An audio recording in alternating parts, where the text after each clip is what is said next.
my colleagues, Edwin Sifuna, Julius, Karori, the organizers of this event, Edwin and Mongela, and all the other team, and all the Kenyans present here this morning. Good morning.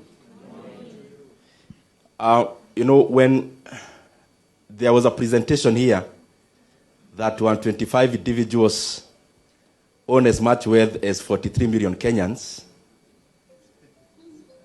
and somebody talked about Mohesh Fulani, I don't know why everyone was pointing at Edwin Sifuna.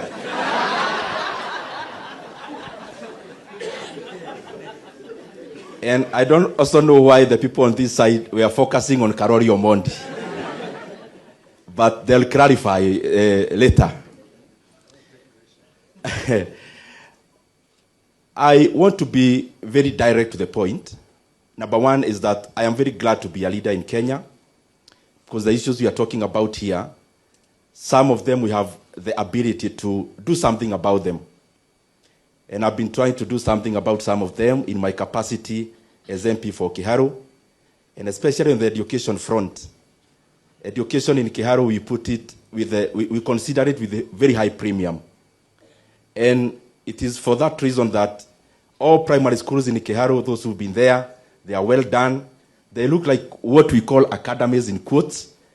And for those who come from rural areas, this is something great, that all public primary schools in Kiharu, all classrooms are actually tiled.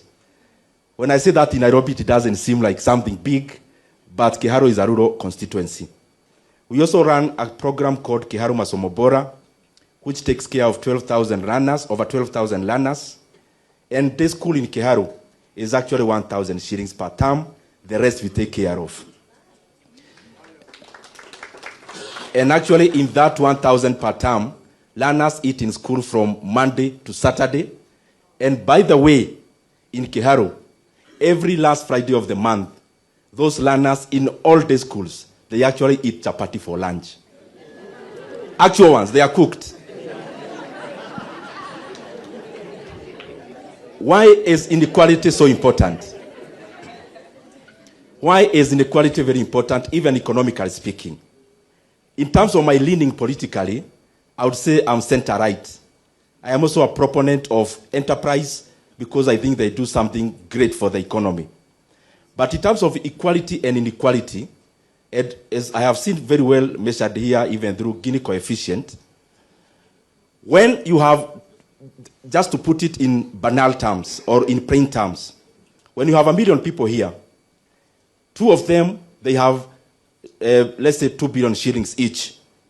And the other ones, they have $1 each. When you are calculating what you call GDP per capita or income per capita, they only take the aggregate, you divide by the number of the people. And I don't think that is a very good representation of the situation. But it is self-feeding. It is a virtuous cycle when it is good. It is a vicious cycle when it is bad. Because when you redistribute the same 2 billion, and the one who have $1 each have much more, and the one who have 2 billion, they are still wealthy but not with so much disparity. What you do is to give the other people also purchasing power. Because economies run on 2 things, production and consumption.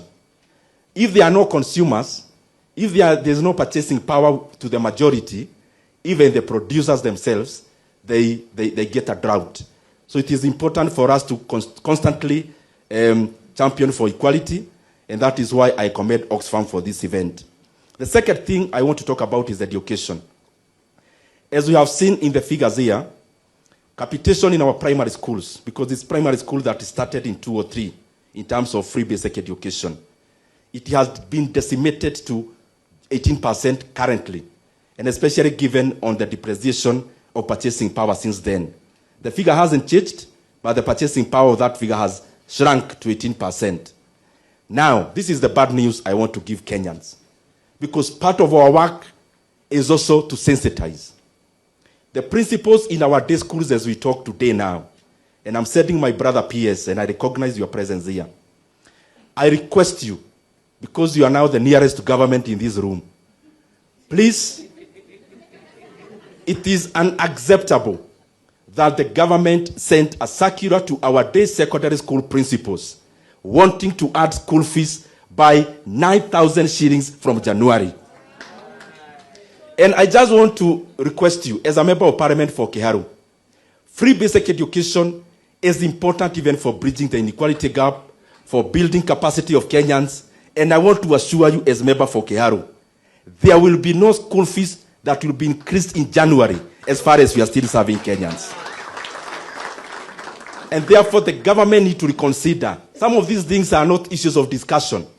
You cannot take away from Kenyans things that are good. Governance is about progress, not going backwards. You can only add into the gains. And therefore, that issue of the school increment cannot be accepted. The other thing, as you could have seen, we must also frankly interrogate our economy. We talk about factors of production. In our economic classes back then, it was about land, capital, and the rest. But unfortunately, in Africa, specifically in Kenya, and you can attest to this, the most important factor of production currently is political patronage, clientelism. That is the pure truth. And I want you to keep on assessing the kind of deals that are happening in Africa. When you see a multi-billion deal in any sector, either energy sector or any other sector, you dig deeper, you will likely see patronage. And you cannot grow an economy which is not liberalized. We need to let go. Let entrepreneurs do their trade. Let politicians do their work. But we cannot continue having politicians doing both fronts. Now, debt. I'm going direct to the point again because of time. Kenya, I said this in Parliament yesterday, and I want to repeat. Kenya is borrowing, on average, 3.5 billion shillings every single day. Kenya is borrowing 145 million shillings every hour. So by the time you are here in this hall, the hours we've taken, by the time you go, you can calculate how much. Why? In 2022, the debt in Kenya was 8.7 trillion Kenya shillings. Currently, it is over 12.5 trillion Kenya shillings. We have borrowed over 3.5 trillion Kenya shillings. Kibaki borrowed a net of 1.2 trillion in his 10 years.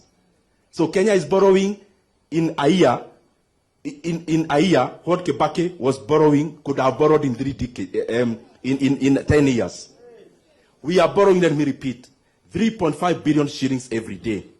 But if you actually take the borrowing for the last 3 months, the first quarter of this financial year, Kenya borrowed around 450 billion shillings. So actually the average in the recent is more than 4 billion Kenya shillings per day. Why is this very important to inequality? Because some of the borrowing we are doing, for sure, most of it is not going into adding utility to the population of Kenya. And the people of Kenya will end up paying in many years to come. I am calling upon Oxfam, please, because you have the capacity. And the other organizations, Irongo, you can organize one. We must have a debt conference in Kenya, where Kenyans must have a voice, because by this trend, we are going to have it very rough. As I come to the finish,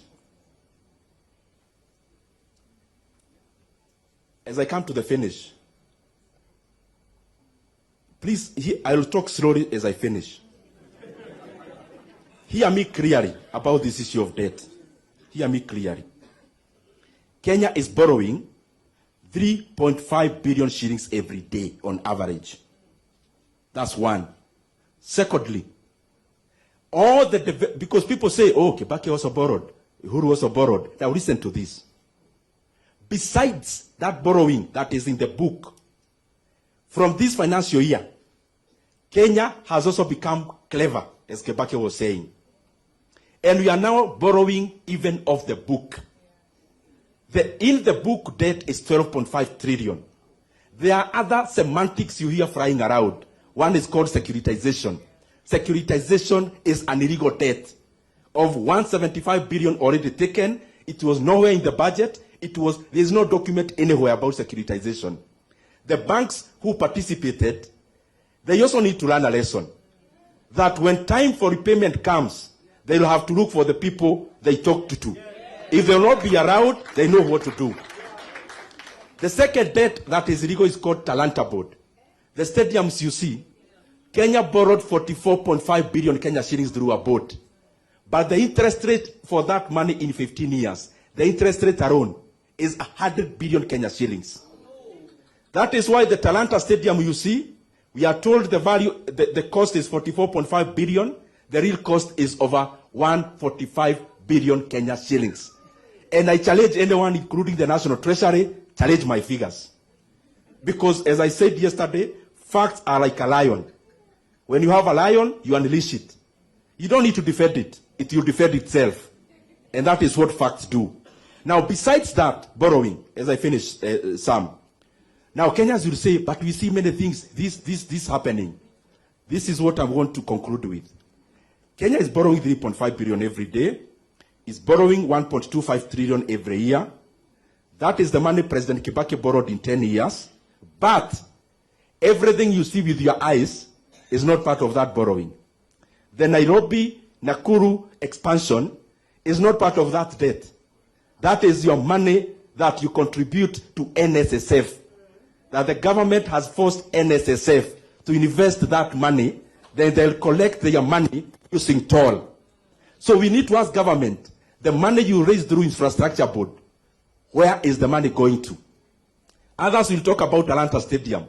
Talanta Stadium, as I said, is not part of the borrowing that I have enumerated. That is another illegal debt, as it happened in Senegal in the last term. The smart city you see in Nairobi happening is also not part of your revenue that you generate as taxes. That is money from South Korea. The expansion of Gongo Road that you are seeing, including the many barabara ya gorofa munaona zinajengwa, that is also not your taxes. That is Japanese money. The programs you hear the government launching, including Nyota, that they hijacked the other day, that is also not your taxes. That is money from World Bank. So the question is, as we talk about inequality, the money you are borrowing, where is it going? Thank you very much.